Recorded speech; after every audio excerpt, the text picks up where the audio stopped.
Welcome to the Switch Style Podcast. This podcast is designed for all of you music lovers out there. We're here to break down, analyze, and discuss the music you love. For us, it's simple. We love music, and if you're listening, chances are so do you. So sit back, grab your favorite snack, and get ready to think beyond what you hear.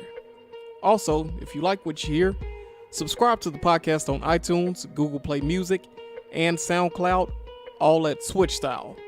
And of course, follow us on Facebook, Instagram, and Twitter. Again, welcome to the Switch Style Podcast. I'm your host, Smooth, and on episode 28, we're going to update the charts, let you in on what's new, and we're reviewing Solange's A Seat at the Table.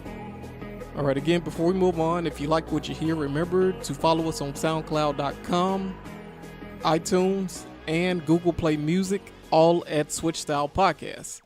So let's go ahead and update the charts. On the Billboard 200, Shawn Mendes's Illuminate debuts at number 1, earning 145,000 equivalent album units. 121,000 of those were traditional album sales. To note, Shawn Mendes, his first album, Handwritten, also debuted at number 1 in 2015. Impressively, Mendes has also earned his second number 1 album at only 18 years old. So for those of you wondering, he was born August 8th, 1998. As of now, only 5 of the artists have earned 2 number 1 albums at the age of 18 or younger.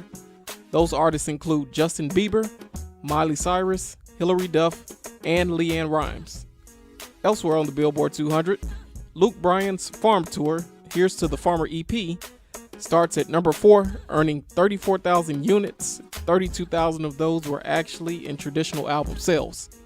Also, Bruce Springsteen's Chapter and Verse arrives at number 5, earning 29,000 units. 27 of those are in traditional album sales. On the Hot 100, the Chainsmokers and Halsey rode to a 7th consecutive week at number 1 on the Billboard Hot 100. Also, The Weeknd, he's back with a new single titled Starboy. It features Daft Punk and it shot to number 3 on the Hot 100. So for all of you Weeknd fans out there, his new album, also titled Starboy, is slated for release on November 25th. So it's right around the corner. So if you love The Weeknd, look out for it. Just a quick recap. The number 1 album in the country audience is Shawn Mendes's Illuminate, and the number 1 song for a 7th consecutive week in the row is Closer by the Chainsmokers and Halsey. So congratulations to all of them. But before we move on to what's new, again, if you like what you hear, you can follow us on iTunes, Google Play Music, and SoundCloud.com. Also, all at Switch Style Podcast. And you can also please follow us on Facebook, Instagram, and Twitter. So let's check out what's new. This Friday, October 7th, look out for new releases from R&B star Eric Benet, who's back with his self-titled album, Eric Benet. Next, bubbly pop star Colby Collate returns with the Malibu Sessions. Young pop upstart Daya, she's prepping her new debut album, Sit Still, Look Pretty, will also be out this Friday. 2-time Grammy Award winner Melissa Etheridge is back with a tribute to Stax Records titled Memphis Rock and Soul. Bee Gees legend Barry Gibb returns with In the Now. 9-time Grammy Award winner Norah Jones rises up with their new album Daybreaks. Country star Loretta Lynn is back with her second album this year titled White Christmas. And last but not least, alternative stars One Republic returned with Oh My My. And one more album to note, forgot about this last one. Miami superstar Pitbull, he's back with his new album titled Climate Change. So, my favorite part of this segment is every week we like to guess what the new number 1 album in the country will be. And if you followed the show, you would know it's no secret that I'm completely obsessed with the Billboard charts and I love all of the stats that come with them. So every week, again, we always try to guess what the new number 1 album in the country will be. And this week is no different.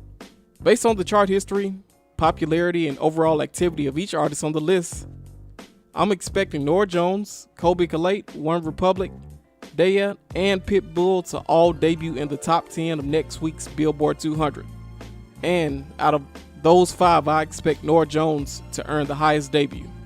So we'll actually find out on episode 29 or 30. I think it'll actually be episode 30 when we find out how these albums did or where they land on the Billboard 200. So for now, that's it for what's new. So go out and support your favorite artists. So before we move on to the next thing, again, if you like what you hear, remember you can always find the show on iTunes, Google Play Music, and SoundCloud.com, all at Switch Style Podcast. And remember to follow us on Facebook, Instagram, and Twitter. So here we go. If you've listened to the podcast before and heard any of our reviews, well, you know that we like to give you a quick bio on the artist before we present the review. So, and Solange is no different. So we'll actually tell you a little bit about her before we jump into the review. So here it is. Living in the shadow of an older superstar sibling can be tough for anyone. Let's face it, it is what it is.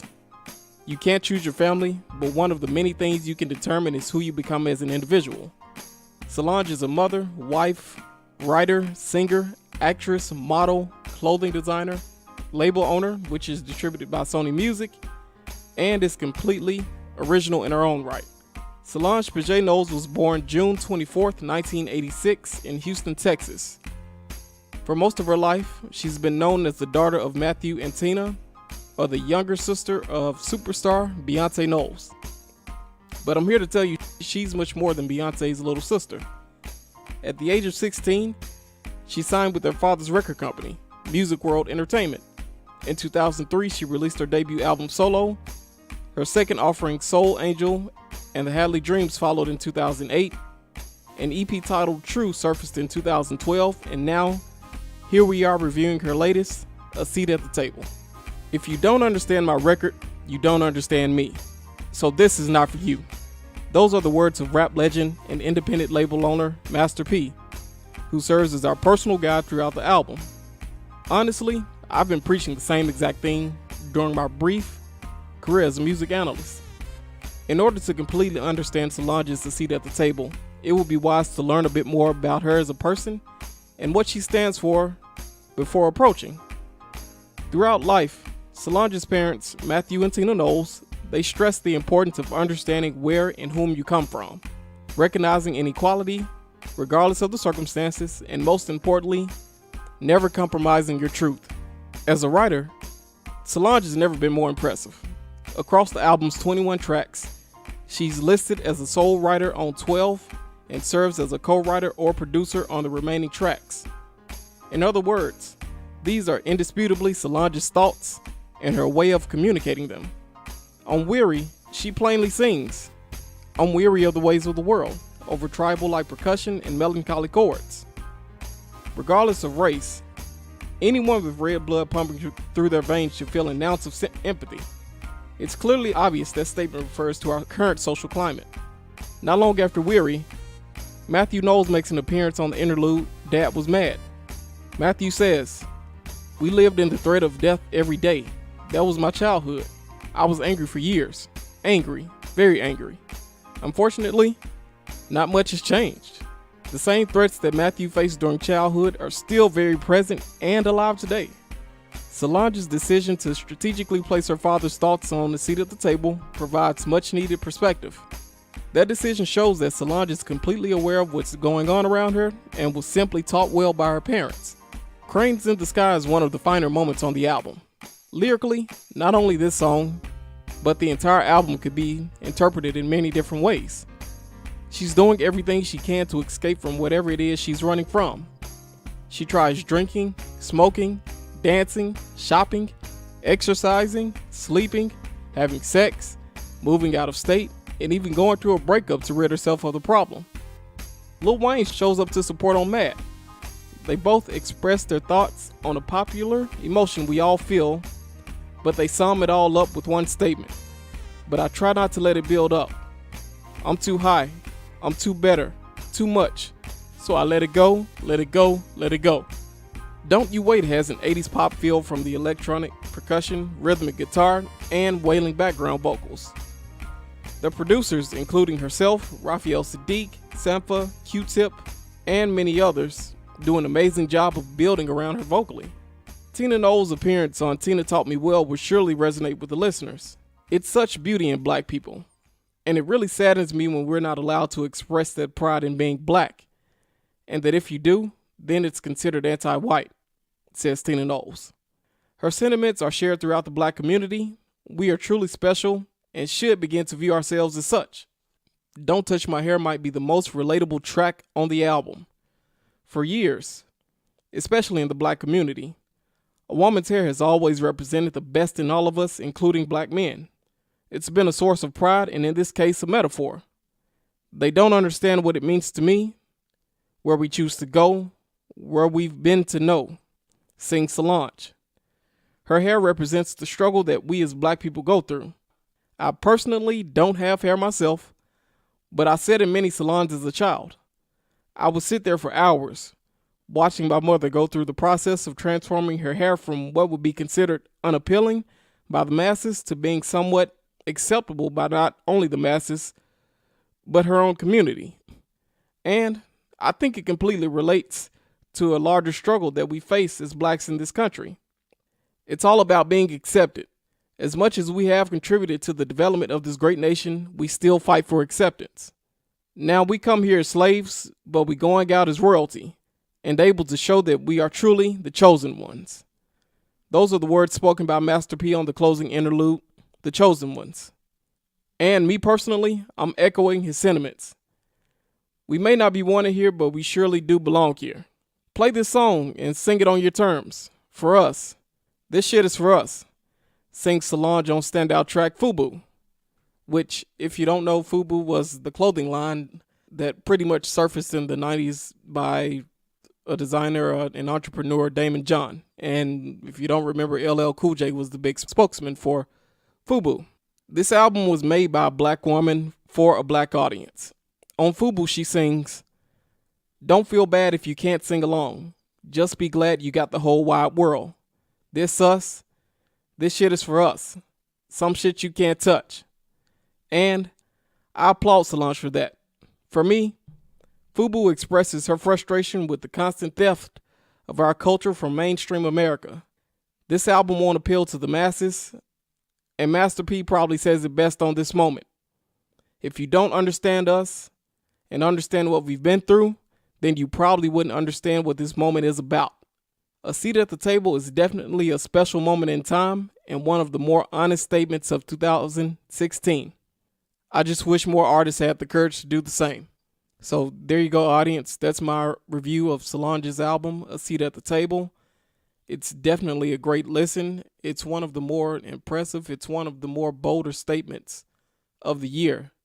So it's not an album that's made for the radio. It's not an album that you're probably gonna dance to, but it's an album that sees Solange express her feelings as a black woman, and not only as a black woman, but as a black person living in America. And Solange, she's very in tune with who she is, which is what I love about her. She's very aware of not only what's going on in the country, but in the world in general, and in her neighborhood, in her community. Well, she's aware of what's going on with herself.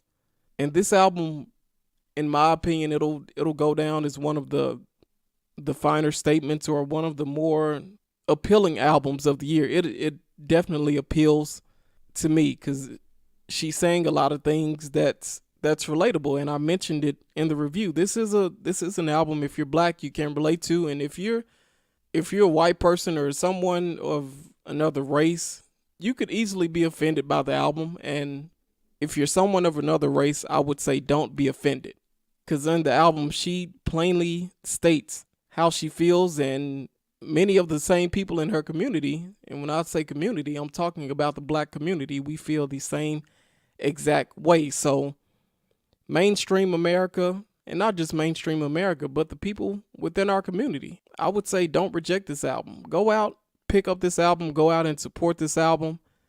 This is a really great album that I think people should hear. And Solange has made a grand statement that not only will be respected by her community, but one that should be respected by the world. I appreciate the album that she put out. This is a great piece of work. It's really great music. And I would suggest that anybody who's interested in hearing the truth, anyone who's in tune with themselves and what's going on in the world, anyone who cares about the black community, and not just the black community, but the community, the world community. If you care about that and you want to make things better, this is definitely an album that you need to hear. So with all of that said, I want to thank Solange, the producers, Raphael Sadiq, Q-Tip, Sampha, her parents, Matthew and Tina Knowles, everyone that played a part in this album. It's truly an amazing and incredible piece of work that everyone should hear. And with that said, again, if you liked my review of A Seat at the Table, you can find it on iTunes, Google Play Music, and SoundCloud.com. Also, follow us on Facebook, Instagram, and Twitter. And before I go, I just want to shout a few people out. If you're listening right now, thank you for listening. I sincerely appreciate it. I started this journey in late March, and I'm going to continue to do so. So if you're listening, thank you for your support. And, go follow us on Facebook, Instagram, Twitter. Go follow us. Subscribe to the podcast on iTunes, SoundCloud, Google Play Music. The more support we get, the more things we can do, the more content we can bring to you. So check us out. Support us. I want to shout out Slick, Riggs, and Vaughn. Shout out to my normal crew that's usually here. Shout out to them. See you guys next week. Again, shout out to the people that listens, and thank you again for everyone who is listening, and we hope that you continue to do so.